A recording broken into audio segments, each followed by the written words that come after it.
And now, the moment you've all been waiting for. You're tuned in to Tapped Out. Hosted by Brendan Tobin and Sean Levine. Only on the BetQL Network. Saturday night, the one we've been waiting for, UFC 285, the return of the GOAT. Jon Jones is back, taking on Ciryl Gane for the heavyweight belt. So we got to bring in friend of the show, Marcel Dorff. Of course, you can follow him on Twitter at BigMarcel24. No reason to bury the lead, man. Who you like in this fight? First of all, thank you for having me on again. It's always a pleasure. I feel like going with Jones. I feel like going with Jones, and just for the simple fact that I think he's more complete. You know what I mean? It's like it's a big question mark. Obviously, he's been away for 3 years. He's going from light heavyweight to heavyweight. How will his how do you say that? How will he transfer from light heavyweight to heavyweight? We won't know. But man, the guy's such a legend. He has done it all at light heavyweight. He's defeated everybody over there. And at a certain moment in his career, I feel like he was kind of getting bored by taking on new contenders. And he was pretty much like there is no no challenge for him. At light heavyweight, and then now at heavyweight, I feel like he feels challenged. He knows there's something to get there. He can implement his name actually even more into legacy with the second belt. So I feel like the combination of the striking and combined with the takedowns in the ground game will get him to the victory. And I don't think that we'll see a finish, maybe, but I'll go with the decision win for Jon Jones. How have you felt in the lead up to this, Marcel? Because I know Sean and I discussed this on the show last week. He was skeptical of Jones, and I was always on the side of like, I just am going to go with the greatest of all time. I know that I feel better about that than Ciryl Gane, who we just saw in the championship fight struggle with, especially with Francis wrestling him, and we didn't know Francis as a wrestler. But have you leaned more to Jon as the fight's gotten closer? Was there skepticism, and then you're just like, listen, I'm just going to go on greatness, and that's what you go with? Like, how have you felt since we knew Jon was going to come back to fight week?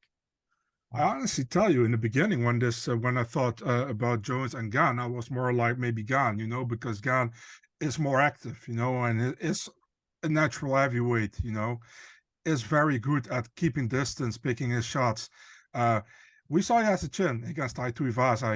Many people would be put away by that punch against Tai Tuivasa. The thing is, Jones is different kind of guy. If you fight, for example, in Ngannou, many people will take in consideration Ngannou was able to control him for 2.5 rounds, the last 2.5 rounds of the fight.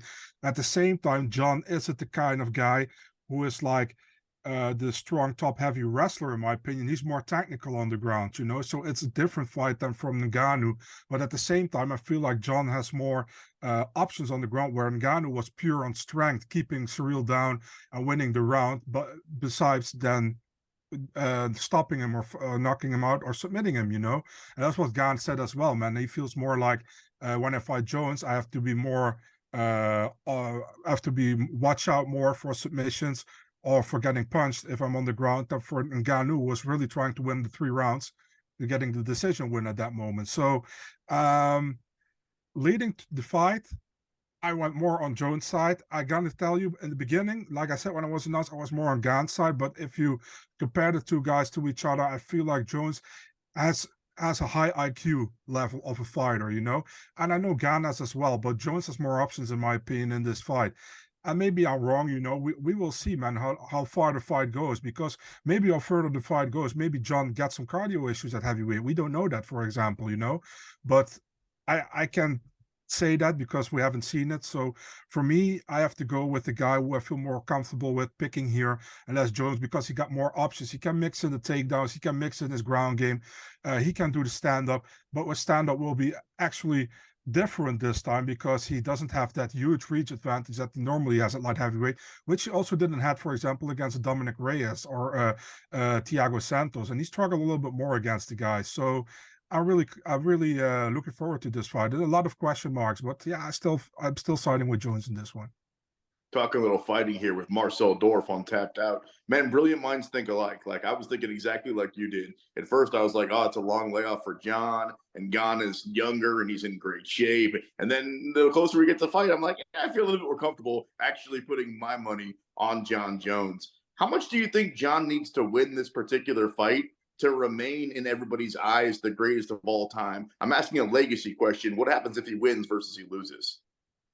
Yeah, I feel like let's go first with the positive. If he wins, it puts him, yeah, right on top. Definitely in the UFC, for example. It puts him right on top, and MMA in general, in my opinion. For me, he's already into the top 5, and people can say he's the greatest of all time. I don't matter, because I think you have legitimate arguments to put him there. So I have no problem with that, and I think he will stay that. If he loses here, he will still be considered one of the very best ever, but there will be like a little bit kind of an asterisk, like he went trying to heavyweight and he didn't make it. You know what I mean? But on the other hand, man, he has done so much great. Man has been in 15 title fights, and he actually won 15, but he got one overturned in a no contest. So it's like, that's crazy. He got 11 title defenses on 2 different runs. I think 8 on one run and 3 on the second run. It's crazy, man. This man has dominated light heavyweight when he was there, and to see him finally making that heavyweight jump, because this been in the talk for 10 years. I saw how did they say that? I saw a message like 10 years ago on my timeline where Jon was like, I might go to heavyweight. So we finally, in 2023, we're going to see him at heavyweight. I'm really looking forward to it, man. And I think his legacy will be only getting bigger if he gets the win here. It will be huge. He's already implemented this name into MMA history. Will only become bigger guy here in this one, I think. Marcel, in the co-main event, Valentina Shevchenko, Alexa Grasso. We've seen a lot of long reigning champions get knocked off recently. Valentina was close last time around, but is Alexa the one who can get it over the goal line? Do you see any way where she can get her hand raised on Saturday night over Valentina? All respect to Alexa, but I would be surprised, to be really honest. I feel like if you compare the two with each other, listen, man, Alexa has been in a great run, 4-fight win streak at flyweight, undefeated since coming to flyweight.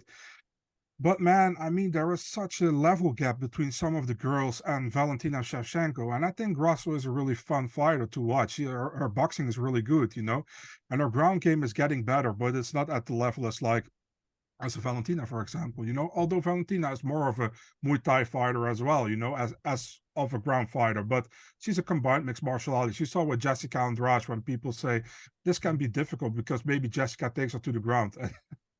that she destroyed Jessica on the ground. Remember when she fought Juliana Pena back in the day, when everybody was like, if this hits the ground, it can be difficult for Valentina, and then Valentina submits her. So it's like, she's just a complete package, in my opinion, and she can become, she can get her 8th title defense, and that's crazy. She can be the first person in the UFC to get that belt buckle full with 8 rubies, Yeah, that's true. That's crazy. So, yeah, she is really good. And I think there are a lot of talented women coming up into the flyweight. So it will be very interesting. But now I'm citing Shevchenko here. If Shevchenko does retain, who beats her? Does Aaron Blanchfield even have a chance? I know Amanda beats her. Does she get a chance? Do you think she'll ever get a crack at Amanda again? Honestly, I think, listen, man, if she wins against Grasso, I would say she deserves to get another chance at Amanda. The only thing is, does Amanda really wants to fight her for a 3rd time? Is there anything to win for Amanda in that fight? That's the real thing, So I have no idea if we're ever going to see it. I would love to see it, for example, as much as I also love to see her fighting Aaron Blanchfield. At the same time, Aaron Blanchfield's still super young, so they pretty much fast-tracked her by that fight against Andrade. So they knew if she beat Andrade, that's probably the next fight for her. But what I would like to see, if Valentina gets past Grasso, do the 3rd fight with Amanda, and you can, for example, do Blanchfield against Manon Fiorot in the main event 5-rounder for fight night, and the winner of that fight fights Valentina. So I would like that, for example, because you give Valentina the chance to fight a third time against Amanda, and we all know those two fights, definitely the second one was super close. The first one was for Amanda, but the second one was super close. So I would love to see a third one. And for Blanchfield and Fiorot has been said many times, I want to fight a main event 5-rounder before I fight for a title. And I think for Blanchfield is perfect as well. So then you get a contender there. You get Valentina, her fight for a bantamweight gold. It's great, you can go many ways. So yeah, that's how I think about it.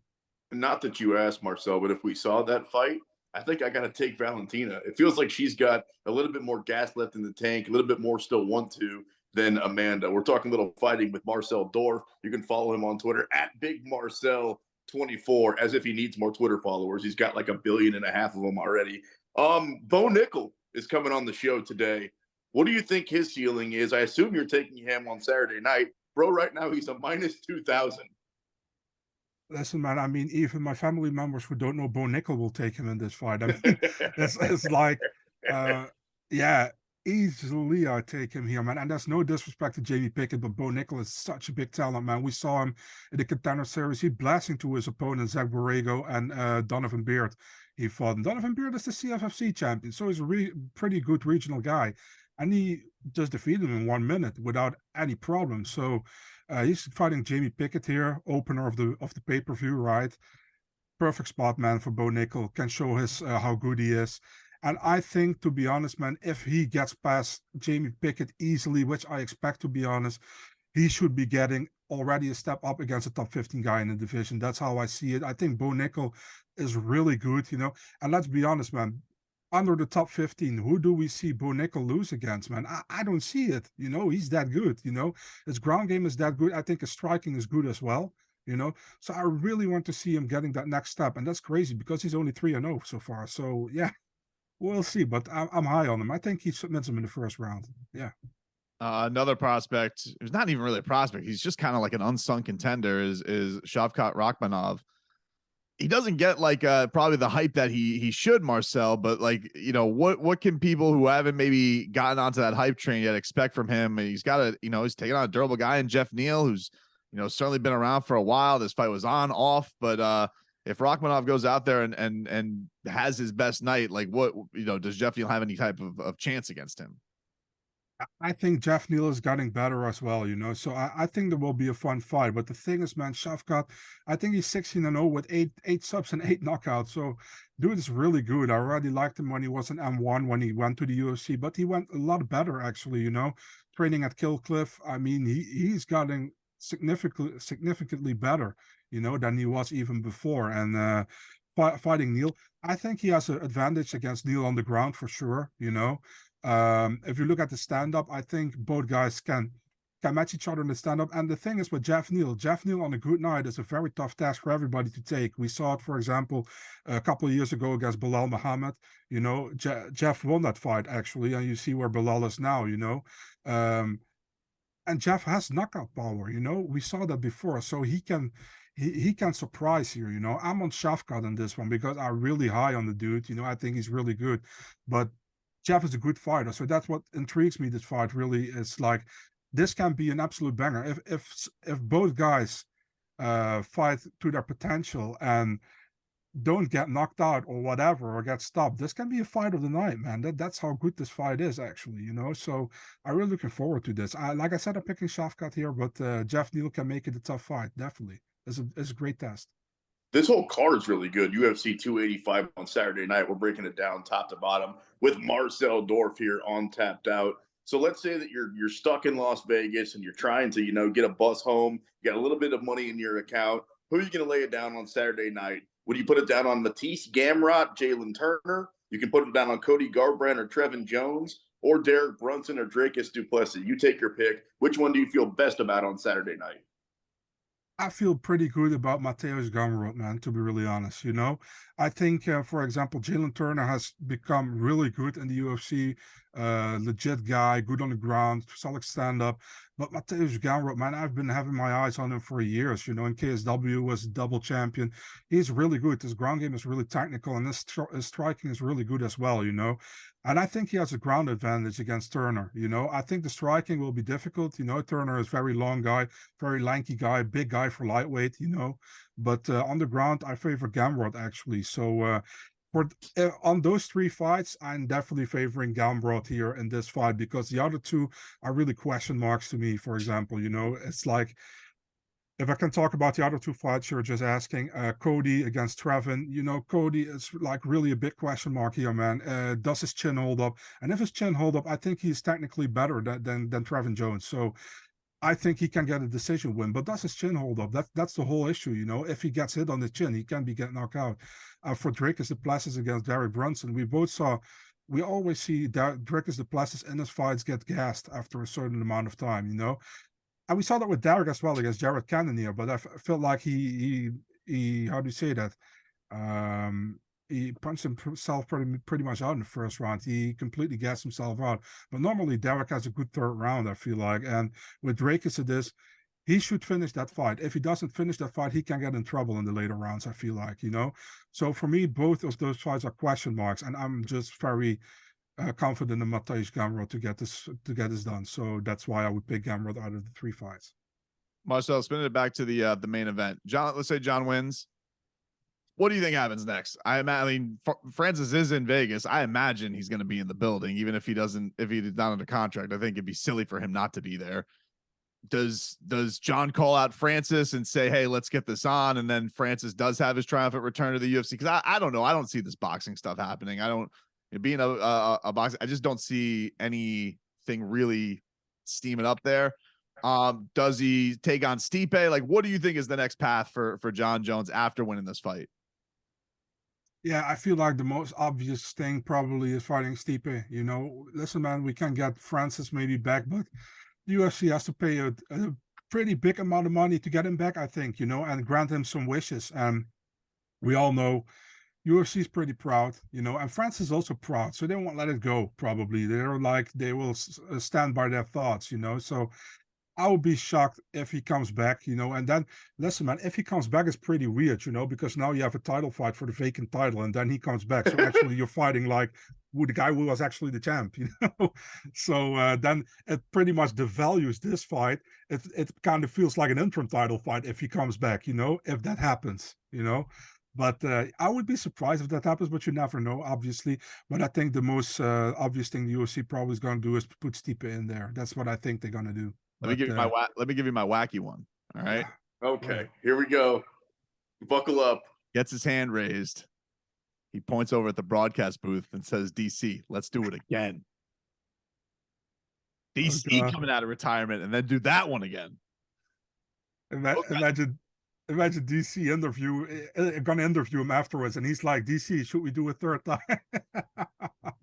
It would be unbelievable, but I think that DC's pretty much done. Hey, real quick, Marcel, before you get out of here, now that we know it's going to be McGregor taking on Michael Chandler, who do you have in that fight?